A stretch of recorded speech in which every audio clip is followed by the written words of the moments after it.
Hey, what up, people? So we got more Star Wars talk coming. This is about Star Wars talk, the original trilogy. If you haven't already seen, I did the Star Wars talk, the prequels, and that was 10 minutes long. This one's gonna be 10 minutes long, and then tomorrow, or probably Thursday, I'm gonna do Star Wars, the upcoming trilogy. So, let's jump right in. Star Wars, the original trilogy.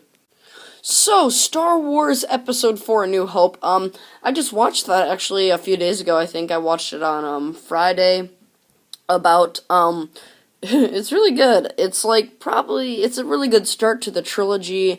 The characters are great. Princess Leia and Han Solo, I love the chemistry between them. Luke is good. It's a good, introduction to Luke, and then, of course, Obi-Wan Kenobi's awesome. You got all the good characters. You got everything's there. The story's there.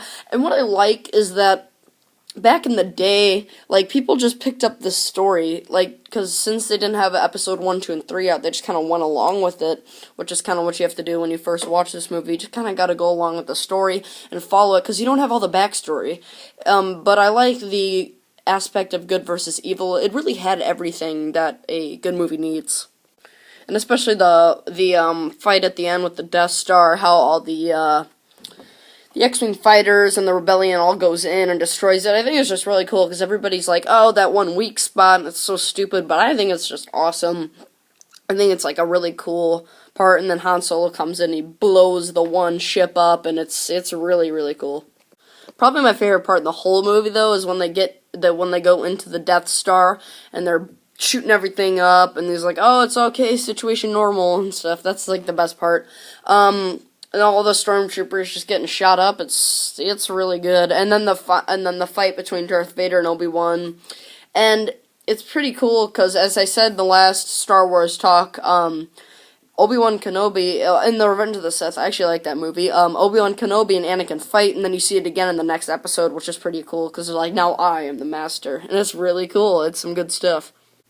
See, in a lot of people's opinions, this is, everybody likes Empire Strikes Back the most, is what it seems like, and everybody likes Return of the Jedi, because it's the final, but, I mean, New Hope is also really good, too. I mean, the whole trilogy is great, but personally, I think probably New Hope is probably my favorite next to Return of the Jedi. I really like those two. This is probably my favorite one in the original trilogy. It introduces you to the characters, and I like how they develop, especially Han Solo. You see him go from smuggler to, a rebel guy. And they really develop the characters well. It's your first introduction to Darth Vader, who is the best, the coolest, the most bad villain in the galaxy. He's really cool. And we also see Luke, our hero, go from a small farm boy to, being a hero, and I think that's also really cool. And then the end sequence, of course, is the best part, when they give him the medals, and why doesn't Chewbacca get a medal? I don't understand that. Next time you go back and watch Star Wars A New Hope, Chewbacca doesn't get a medal. It's only Han and Luke, so it's kind of weird. Overall, I would give Star Wars A New Hope 4 out of 4 stars. It was flawless, in my opinion. I love the movie. Moving on next to Empire Strikes Back. Now, I love this movie, do not get me wrong, but I actually prefer New Hope and Return of the Jedi over this one. I still love this one, though. Oh, don't get me wrong. This is a good one. You see Han Solo just be even cooler. You see Darth Vader be even cooler. Luke's trying to be a Jedi. Lando Calrissian's, turning against people. And you see all the story. And then, of course, the main part, the main attraction of the whole entire movie, the fight with Darth Vader and Luke at the end. It's awesome. And he's like, I am your father. I mean, even if you haven't seen the Star Wars movie, everybody knows that. Everybody knows that Vader is Luke's father. You hear people say it all the time. May the Force be with you, and Luke, I am your father. Those are the two most quotable lines from Star Wars, and this is, a very famous movie. If you just look at, top 10 best movies of all time, this movie is usually on there. This is considered the best movie in the Star Wars trilogy. My favorite part of the whole movie is probably the sequence on Hoth. Everything about the Hoth part was right. I mean, you got Obi-Wan Kenobi coming back. You also see Luke escaping from the Wampa. You got the whole fight with the rebels, and it is just so awesome and action-packed. You got the AT-ATs. I think it's stands for all-terrain, something like that, all-terrain. I know one part's all-terrain, but It is really, really cool. If you ever go to watch Empire Strikes, if you haven't seen it, definitely watch that one. It's a good one, but I still prefer New Hope and Return of the Jedi. But this is a very good sequel.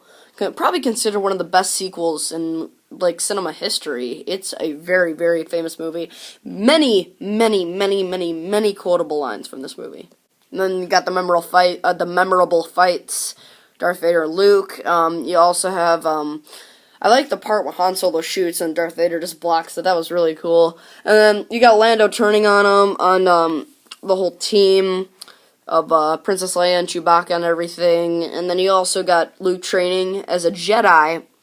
That's really cool. You meet Yoda for the first time, one of the most famous Jedi masters of all time. That's really cool.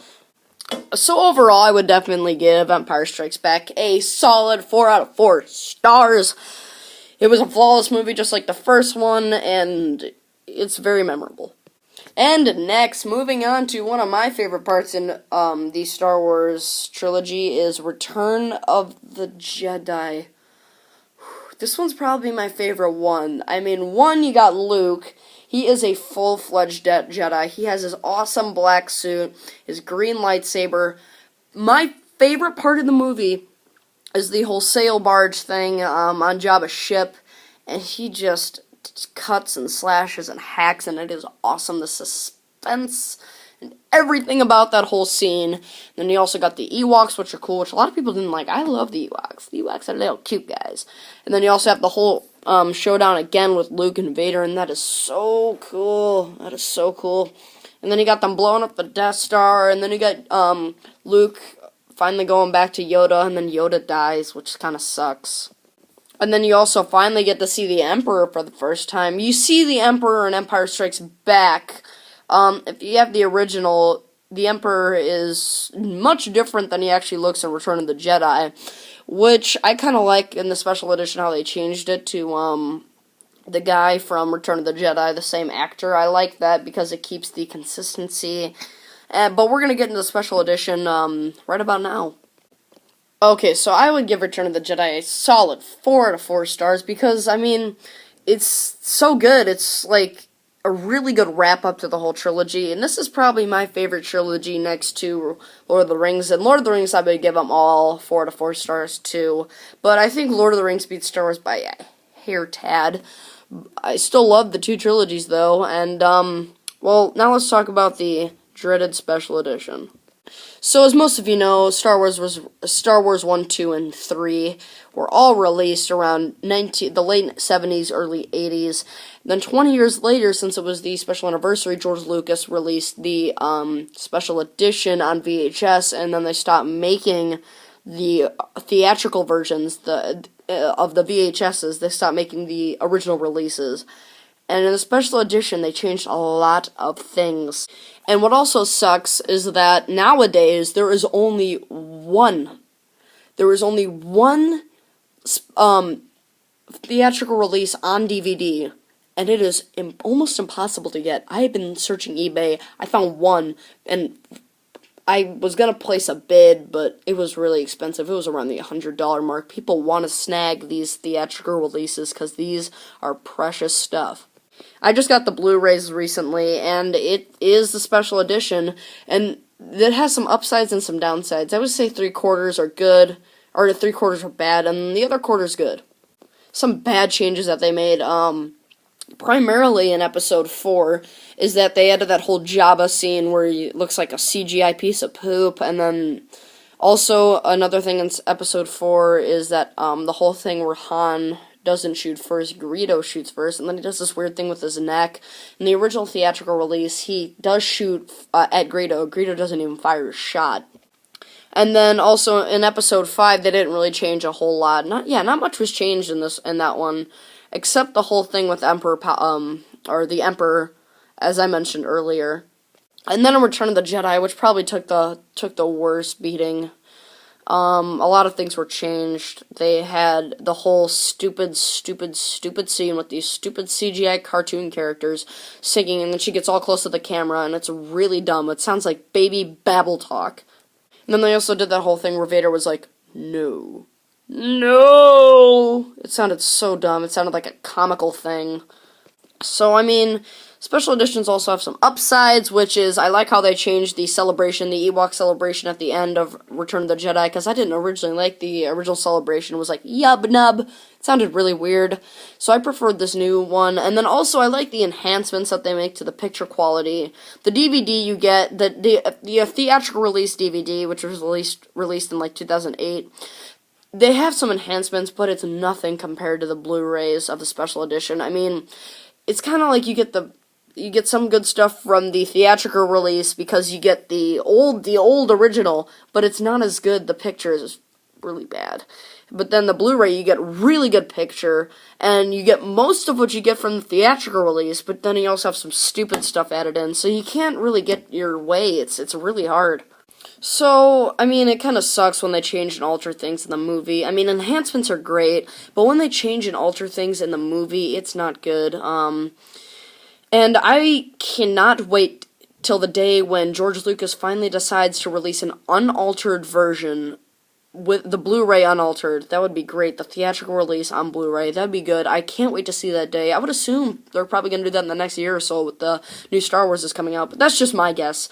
Anyway, I'm sorry for keeping you longer than 10 minutes. It's been about 12 now, so I'm just going to let you guys go. Go check out the new Nerd Talk. If you haven't seen the last Star Wars Talk, go check that out. It's the prequels, and then soon I will be releasing the new Nerd Talk and the last Star Wars Talk. So, hey, you guys, stay good.